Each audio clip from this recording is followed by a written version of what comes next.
examples of questions. The least severe question is, I worried whether our food would run out before we got money to buy more. The most severe question is, did a child in the household ever not eat for a full day because you couldn't afford enough food? Now, fortunately, while, hundreds of millions of children across the world, unfortunately, are in households that have to respond affirmatively to that last question, in the United States, this is very rare. So it's really a credit to some of the things I'm going to be talking about momentarily, that we don't have many children in the United States going for a full day without food. But these other things are, needless to say, not uncommon.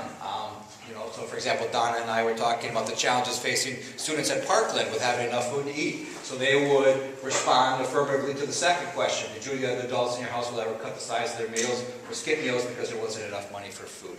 So these are the questions that are, I was just wondering if that raise in food insecurity might reflect an earlier cut in food stamps, and I just decided to research it, and there's so much noise going about the current food stamps, I can't get to any previous history, so I thought if you might know off the top of your head if that is reflected in there. I don't remember 2008 being a cutting year, but then it's gotten so common.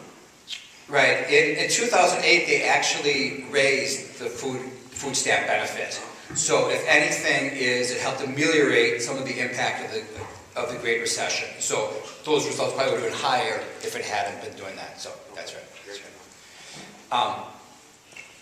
Let's come back to your question. Whenever food assistance programs and benefits are cut, that will cause food insecurity to be raised. But in that case, those are other reasons. So these are examples of questions that are posed. Now the categories are, somebody is food insecure. That's what I'm going to be mainly using that term. If somebody has 3 or more affirmative responses to these questions.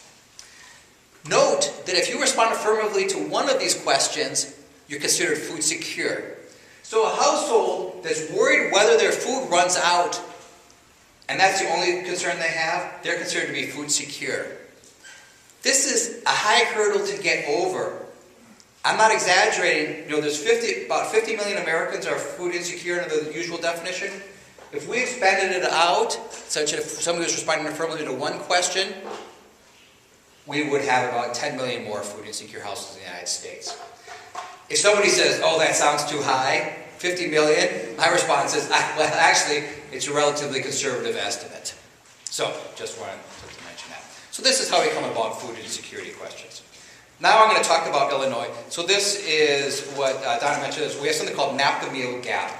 And if you type in Map the Meal Gap on a Google search or something, you'll get information on this.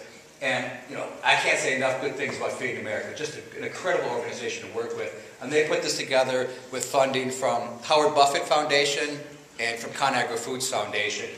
This gives us the child food insecurity rate in Illinois, which is over 1 in 5 children in Illinois are food insecure.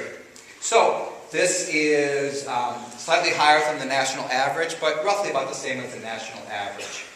Up in the upper right corner, you can't read that, but it breaks it down into who has incomes below 185% of the poverty line, and therefore they're eligible for school lunch program, WIC, and other programs like that. And then the number in green above it is a charitable response.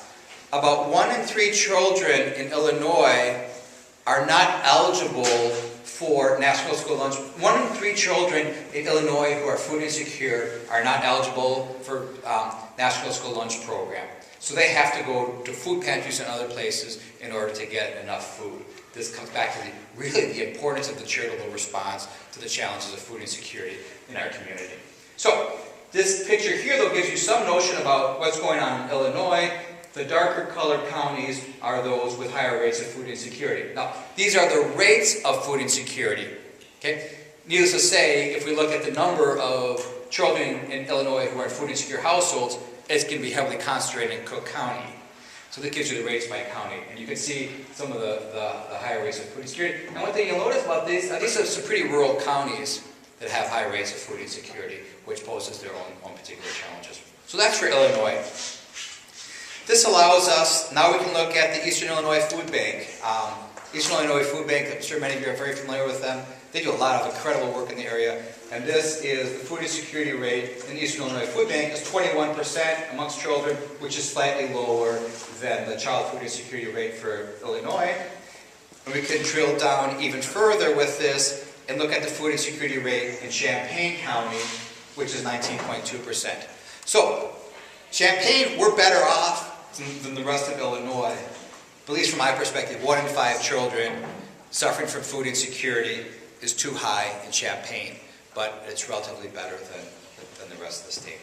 So, this gives you a picture of what's going on in the country over time, picture what's going on in Illinois, and then down to the Eastern Illinois Food Bank Service area, down to Champaign County.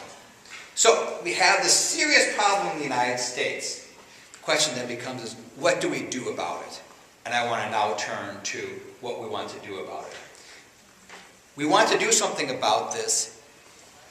From my perspective, it's a tragedy when a child in our country doesn't know where his or her next meal is going to come from. It's a tragedy that seniors in our country go to bed hungry. These are serious, serious problems. I think in and of itself, that's a problem.